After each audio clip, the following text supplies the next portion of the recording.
akiwa ameiaga klabu yake Young Africans na kurejea nchini kwao Zimbabwe, na taarifa inasema kwamba mshambuliaji Prince Dube amepiga chini ofa 3 kubwa na kufanya maamuzi magumu ya kurejea nchini kwao Zimbabwe, akisaini mkataba wa miaka 2. Dube amesaini mkataba na Haddock ya kwao Zimbabwe baada ya kumaliza mkataba wake na Yanga mwisho wa msimu huu. Mshambuliaji huyo wa Yanga ambaye ni Prince Mpumelelo Dube ilimwekea ofa kubwa mezani ya kuongeza mkataba, akakubali, lakini baadaye akabadili mawazo akitaka kutafakari upya dakika chache zilizopita. Haddock imemtambulisha mshambuliaji huyo kuwa mchezaji wao mpya baada ya mkataba wake na Yanga kumalizika. Hatimaye Dube sio tena kwenye ligi ya Tanzania, amerejea nyumbani kwao. Watu walifikiri pengine angeenda Libya, angeenda sijui wapi, lakini imekuwa tofauti, amerudi nyumbani kwao. Ni kama anataka utulivu hivi, Juma, baada ya kama kupitia misukosuko ya hapa na pale. Utulivu wa miaka 2 ingekuwa miezi 6 sawa, tungeona labda ameenda kwenda kujifikiria zaidi. Na Dube alikuwa na ofa kubwa. Unajua kila mmoja kilichomshtua ni kwamba kwa nini kwa muda huu amerudi nchini kwao. Ni mshambuliaji ambaye unempata akiwa na umri wa miaka 29 tu pekee. Kaizer alikuwa anamhitaji kwa maana ya ligi ya Afrika Kusini, lakini pia Al Ahly ya Benghazi ya nchini Libya nao pia walikuwa wanamhitaji. Young Africans nao pia walikuwa ni sehemu ya hicho kipaumbele kwa ajili ya Prince Dube. Na kwenye mwezi wa 5 ndo walifanya hao mazungumzo na akawa wameafikiana kwenye mkataba tena wa miaka 2 mingine na kumuongezea pia baadhi ya maslahi yake ambayo kama mchezaji alikuwa anahitaji. Lakini picha lilivyoenda dakika za mwishoni, Dube akaenda akafanya maamuzi mengine tena ya kuendelea tena kusalia ndani ya kikosi cha Young Africans. Kwa hiyo nadhani pengine ameona ni wakati sahihi sasa. Unajua kuna muda huwa anasema kwamba mtumbuizaji mzuri huwa anajua namna gani ya kuweza kushuka stage. Usikae sana mpaka ukawachosha mashabiki, wengi wao wakaanza kufikia hatua ya kuanza kufanyaje, ya kuanza kusinzia. Kwa upande wa Dube imekuwa tofauti. Ameona ni wakati gani wa yeye kwenda stejini na kuacha mashabiki wakiwa bado wanafanyaje, wanamhitaji zaidi. Ndicho alichowahi kuweza kukifanya Clatous Chota Chama baada ya kuondoka ndani ya kikosi cha Simba wakiwa bado wanamhitaji, mambo yakaenda akawa magumu. Baadaye tena akaja akarejea, akaja akaondoka tena Simba ikiwa anamhitaji. Sasa hivi ameweza tena kufanyaje, kuweza kurejea. Aziz Ki anatajwa pia kuweza kurejea ndani ya Young Africans. Ameondoka bado mashabiki wakiwa wanafanyaje, wanamhitaji. Kwa hiyo kimekuwa hata kwa upande wa Prince Dube. Na ukiangalia pia sio Prince Dube tu pekee. Wakati hata anaondoka Donald Ndombo Ngoma ndani ya kikosi cha Young Africans, alirudi pia wapi? Kwenye ligi ya kwao, si ndio? Lakini baada ya kuona kwamba amecheza, kuna muda tena akahitaji kuja kwenye upande wa ligi ya Tanzania, akaja akaibukia ndani ya kikosi cha Azam FC. Kwa hiyo mimi binafsi nimeona kuna kitu ambacho Young Africans wamekipoteza baada ya kumkosa Prince Dube. Inawezekana asikupe zile namba ambazo wenyewe mnaozitarajia.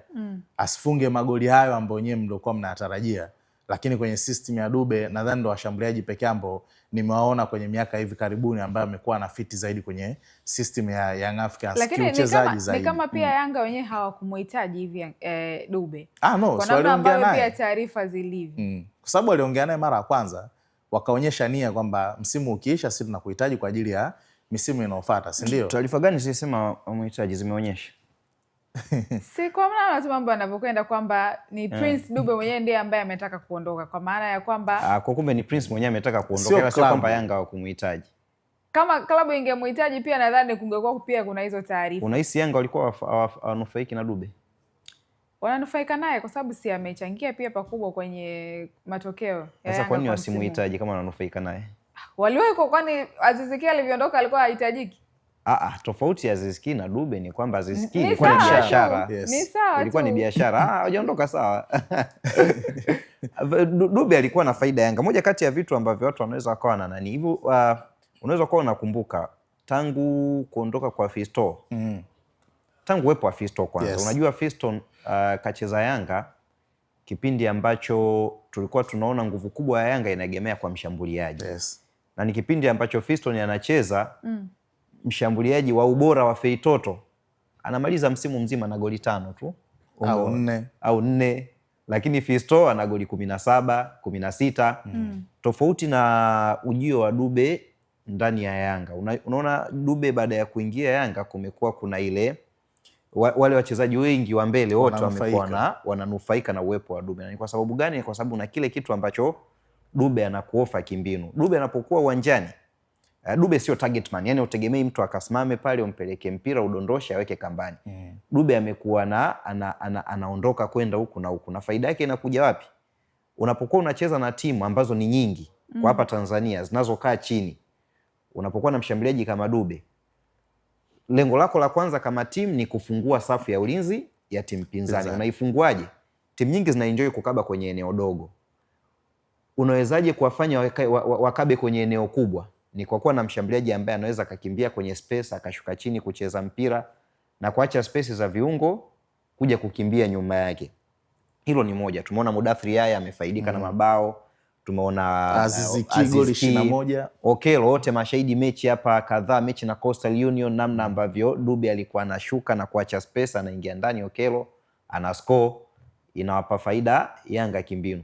Kwa hiyo mtu leo hii mimi atakuja kusema kwamba Dube hakuwa na mchango wa moja kwa moja ndani ya Yanga, mimi nitashindwa kumuelewa, kwa sababu ukija kuanalyze mchezo na namna ambavyo yeye amekuwa na faida ndani ya timu, unaona Dube alikuwa na faida ndani ya Yanga. Lakini pia niukumbushe nafikiri kati ya wachezaji ambao wamehukumiwa kuwa kwenye eneo la kuotea mara nyingi bila kuwa kwenye eneo la kuotea ni Dube. Kutokana na mikimbio. Kutokana na namna ambavyo watu wanasema tu bwana mikimbio, lakini mikimbio yake tukumbuke pia kuna baadhi ya nafasi amenyimwa kutokana na makosa tunayoita ya kibinadamu, lakini alikuwa anafaidika na movement zake. Pengine ni movement ambazo mara nyingi hatujazizoea kwenye ligi yetu, ndio maana alikuwa anahukumiwa hivyo.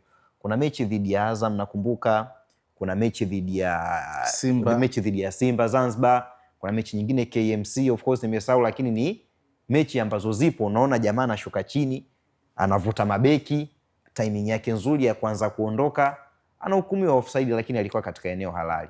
Kwa ni mchezaji ambaye kimbinu Yanga bado alikuwa na kitu cha kuofa. Kwa maana hiyo ni Yanga ndiyo ambayo itamkumbuka zaidi. Yanga imepoteza. Yanga ndiyo ambayo imepoteza. Yes. Na itamkumbuka kwa lipi zaidi? Watakumbukana hata mwenye sasa analipwa mshahara bwana. Na Yanga watamiss kwa lipi zaidi Prince Dube Juma? Kama hichi ambacho alichokizungumza Petro Mzigo, si ndio? Watasalia na depth, itategemeana kama wataongeza tena mshambuliaji mwingine. Kwa maana kwamba kama atabaki depu, ina maana timu itabaki kama kipindi cha Fiston Mayele. Kwa maana timu inatakiwa imtegemee zaidi mshambuliaji kwenye kufanyaje, kwenye kuscore.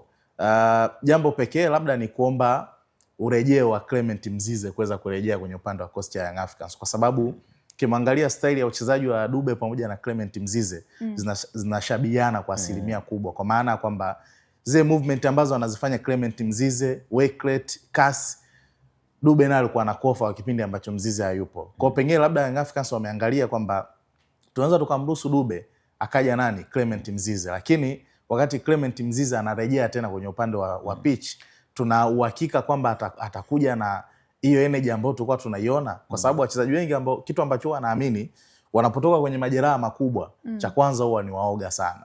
Yaani vile ambavyo alivyokuwa anafika, jinsi alivyokuwa anaenda, inawezekana tusimuone kwa kipindi cha mwanzo kama ilivyokuwa kwa Yao. Alikuwa anapewa dakika chache kuhakikisha kwamba anaenda anaizoea pitch. Baada ya kuona sasa kwamba ana utimamu kwa 100%, wakaanza kuwa anampa dakika 90. Kwa hiyo lakini hapo Juma, tunaongelea sana upande wa Yanga. Kuna kitu ambacho nimekiona, of course hata ulikiongea mwanzoni. Watu ni kama kama wanamshangaa Dube kwani karudi Zimbabwe. Yes. Kitu ambacho pia tunashindwa kujua ni kwamba soka la Zimbabwe saizi liko kwenye ile stage tunaita revival, yani stage ya uamsho. Na kuna mtu nilikuwa naongea naye akawa niambia yani hata wenyewe wanajiuliza haya mabadiliko yanatokea vipi. Ni kama hela imeanza kumwagwa sasa kwenye soka la Zimbabwe.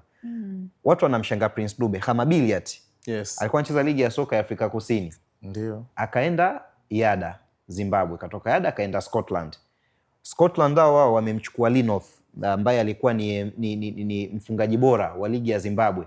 Alikuwa anahitajiwa na timu za South Africa, alikuwa anahitajiwa na Kaizer Chiefs, alikuwa anahitajiwa na Magesi, lakini kachagua kusalia nyumbani, kasaini Scotland. Yes. Wao Scotland wanamtaka Peter Shalulile na tayari imekuwa timu ya kwanza kwenda kupeleka dau kwa Shalulile kwamba bwana, tunakuhitaji uje, si hapa tunapiga kelele na Iriza, Simba Iriza, sijui Azam Iriza, au Scotland wana Iriza, sijui mwaka wa 3 sasa hizi Iriza kali, umeona. Kwa hiyo unaweza kuona soka limeenda au Hard Rock wenyewe tunawazungumzia. Wamemchukua Gerard Takwera, alikuwa anacheza Al Ittihad Libya, beki wa timu ya taifa ya Zimbabwe, ametua Hard Rock. Wamemchukua beki moja anaitwa Munashe Garananga, alikuwa anacheza Scotland Hibernian, alikuwa kwa mkopo akitokea Copenhagen. Huyo beki kacheza mpaka Europa League akiwa na Sheriff. Huyo beki kacheza Champions League qualifications akiwa na Copenhagen. Lakini wanamtoa Ulaya, anarudi kucheza nyumbani Zimbabwe. Hapo Petro, umegundua nini? Msimu uliopita sera ya Wizara ya Habari ya Michezo ya Libya ilikuwa ni kuipromote ligi yao tena kurejea, si ndio? Tumeona nyota kadhaa ambao wameenda kwenye ligi ya Libya. Na si wenyewe ni mashahidi. Kuna wachezaji ambao wamecheza ligi ya Tanzania ambao tumeona wakicheza kule Libya, si ndio? Sisi bado tuna struggle. Yaani sisi mentality yetu bado imebaki kwenye upande wa Simba tu na Yanga. Hatujui namna ya kuipromote ligi.